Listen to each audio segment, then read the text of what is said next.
We have a pretty small group here at the studio in Durham, and that's got a lot of great things about it that we really like. For example, we're at a size where we can all go around every Friday and look at everyone else's monitor. This is actually the smallest production team I've ever been with, outside of pre-production, where you might end up with 15 people, or sometimes as small as like 10 people or something like that. There's just a greater chance of people casually talking to each other, informally talking to each other, and information getting passed from person to person that way. I feel like the culture that we have at the studio in Durham is kind of a hybrid in a lot of ways. Definitely the foundation is pure Insomniac. At the same time, we've got just a little bit of a startup vibe out here. We're in this like kind of low-tech office space in a lot of ways, and it's like when you get your first car as a teenager, and that car is like a '78 Impala, and it gives you this great feeling of freedom because you can just kind of wreck it a little bit. That's kind of how we go through things here. We just throw ourselves in and kind of do whatever it takes to get things done.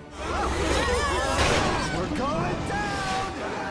We opened up the studio here in January of 2009, and we've been working on All for One since that very day. We knew that we wanted to make a Ratchet title that was all about cooperative play even back then. But some of the earliest discussions that led to All for One were talking about getting Ratchet and Clank on the screen as playable characters at the same time. In true Insomniac fashion, like once we kind of got to the point where we had that in place and we decided to do that, we're like, we really have to add 2 more characters. She was taking a memo. I mean, we knew Captain Quark had to be the 3rd, and there were a lot of discussions about who the 4th would be, and I can't for the life of me remember who suggested Dr. Nefarious. One of those times where somebody throws out an idea and you just know, oh, that's perfect, we absolutely have to do that. The story in All for One is kind of a little bit of a mystery. We've put 4 characters who don't really like each other at all into a situation where they're forced to work together. And part of the reason they're forced to work together is that they're on an unfamiliar planet called Planet Magnus, and they've been brought there by a strange galactic entity called Ephemeris, the Creature Collector. So much of what you're learning as a player as you play through is the origin of that enormous Ephemeris spacecraft and the backstory of the planet that you're on. I stood atop Zuzo Fields and watched in horror as Commander Spog and his armies lay waste to Uzo City. Well, for the comic series, we really wanted to answer the question of how did Dr. Nefarious survive, what's he been up to, and how do our heroes arrive in the situation that they're in at the very beginning of All for One. So I thought it'd be funny to have Captain Quark become president of the galaxy, because really, like, where else can he go from everything that he's done? He's got to fail upwards and become the president of the galaxy, right? We definitely got carried away with the amount of dialogue that we needed to write in this game, but we were having so much fun writing for Captain Quark and Dr. Nefarious that I ended up going over budget within like the first 6 months of the project. We ended up with, I think, double or maybe even triple what our initial budget was set out to be, because it's just so much fun having these characters interact with each other. A faulty ion switch, a malfunctioning tether pin, so many ways to explain why our president fell to his doom. Ratchet, Nefarious is plotting to assassinate me again. Nefarious, stop plotting to assassinate Quark. We really wanted to make it feel not only like they were fighting together, but they were also fighting with each other. So we've got all sorts of conversations that play between all 4 characters that really add to the feeling of this sort of ragtag group of heroes that are thrown together against their own will in order to fight their way off this planet. For the sake of our own survival, and for drama, we must set aside our petty squabbles and act as a singular unit. For now.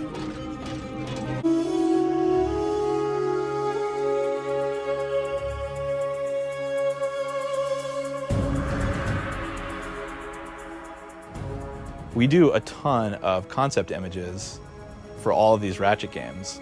We literally have more worlds and ideas than could ever get into these games. And I remember one of the earliest pieces of concept art we had in this game was the wigwam. It was just a gorgeous piece of concept art, and it was something that when you showed this to anybody, they looked at that and they said, oh my gosh, we want to have that in the game. Like, I remember showing it to our folks back in Burbank. Everybody that saw it was like, oh, this thing is so amazing. I worked up this painting, and it was one of those images that hopefully started to point in a given direction. And I think that's what the team started to gravitate a little bit towards, is that we can have 4 players, we can have these really large epic moments, and we can hopefully make these things work on screen. So we built the large worm, and we built some of the environment, we did some diorama work, and we really started to flesh out what this space is really about and how do we stage this really big moment.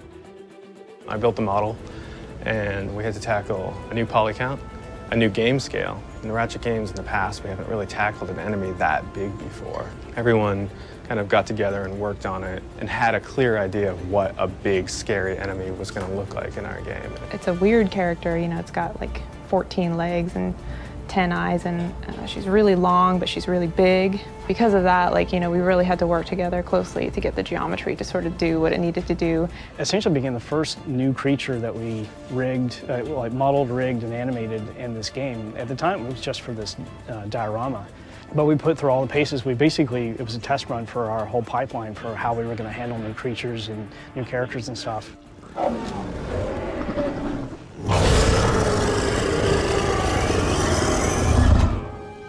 We knew from the very early going that we wanted this to be a single screen co-op experience, because we think that's the best way to give players a shared experience. To address that on the art side, we took a look at the characters.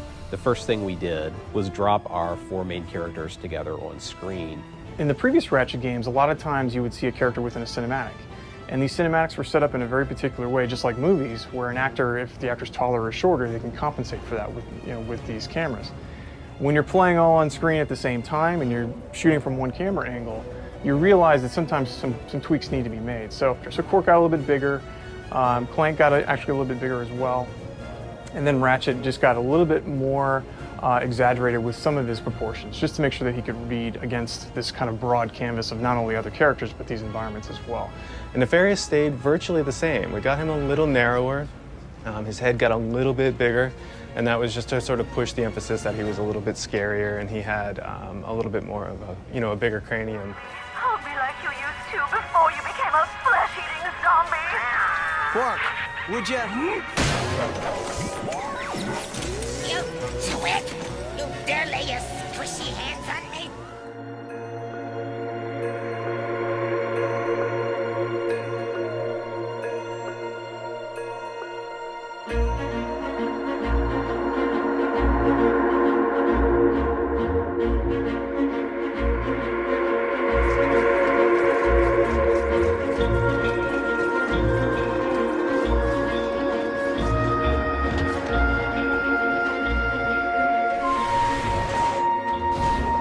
There's definitely a lot of nooks and crannies that I love about this game. There is just this high attention paid to the small things, and for me, growing up on the East Coast, within the Northeast, I have these vivid memories of being on the beach as a kid with my grandparents and going to Newport and stuff like that, where there's docks and ships and everything else. And here we had a level called Octonaut K, which was really the first time we've ever done a seaside town within the Ratchet universe. Overall, we tend to go towards metal and robots and steel. This level has more wood in it than I think any other Ratchet level.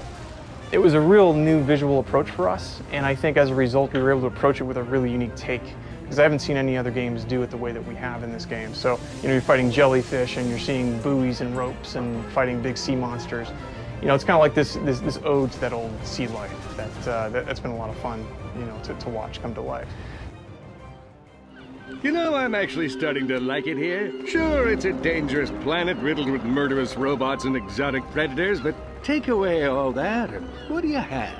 A presidential retreat / water park. Can I kill him now? No. I can make it look like an accident. How? Ratchet. All right, no. Back into an old spy satellite to monitor your positions. And we've set up a comm link with GromoNet. If you need weapons, just access one of these pods and wire us some bolts. We'll teleport the supplies to the surface.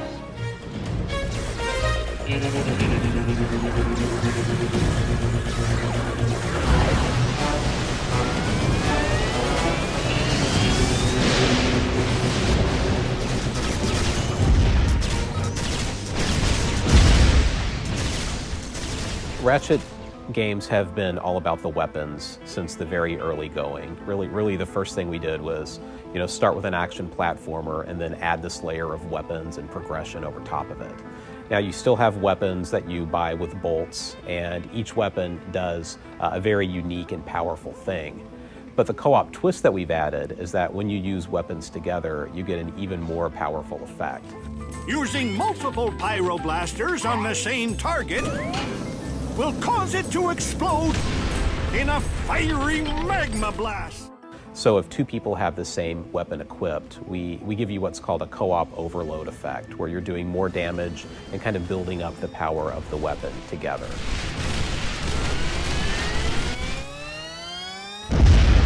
Any of the weapons do this now, so you can be using the critter strike on one of the enemies, and two people use it and they build it up on a big enemy, and then when you get the big explosion at the end, if there's any little surrounding enemies nearby that big enemy, they'll also be transformed by the blast.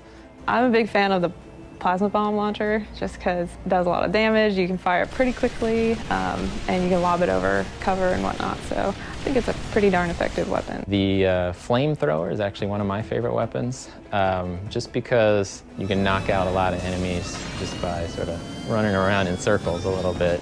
I think the Blitzer has turned in to one of my favorite weapons.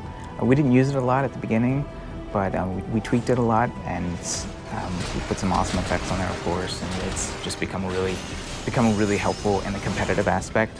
We found there are several weapons that help you compete with your friends, and they give you the leg up. I won't give those away, but there are ways to do that. We do bolt dash, where you're all trying to get the most bolts you can. How many critters can you get? How many enemies can you kill? And it's been pretty breakneck pace, in these games. And, we don't pull any punches. You can play the game cooperatively, and you can have an awesome time. The competitive thing is sort of an opt-in that's on top of everything else. If you're the best, if you're really competitive, you get the most bolts, you're going to get the cool weapons. Way to go, cadet! Terawatt is a kind of a mixed bag level. We have light and dark gameplay. We have kind of a racing / cooperative gameplay in there. The lighting is really nice. We have several different environments going on in that one level. It's so much fun to play, especially with the animators and I will play test together. It has just such a diverse gameplay in it in each segment. I think that level for me stands out quite a bit, and it's gorgeous as well. So there's that too.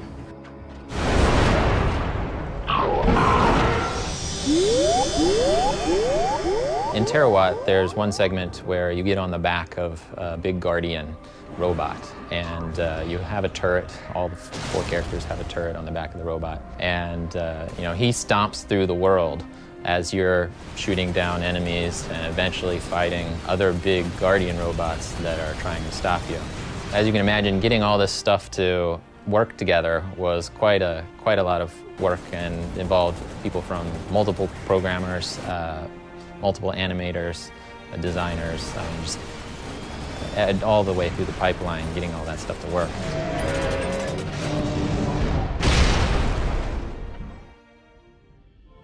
Say cheese! Cheese! It is a small team, but the people that are going to be working on this thing, there's a lot of collaboration that goes along, and a lot of kind of extra disciplinary, creative development that pushes, something that's this kind of simple, really compelling idea into, 10 or 15 minutes of memorable gameplay.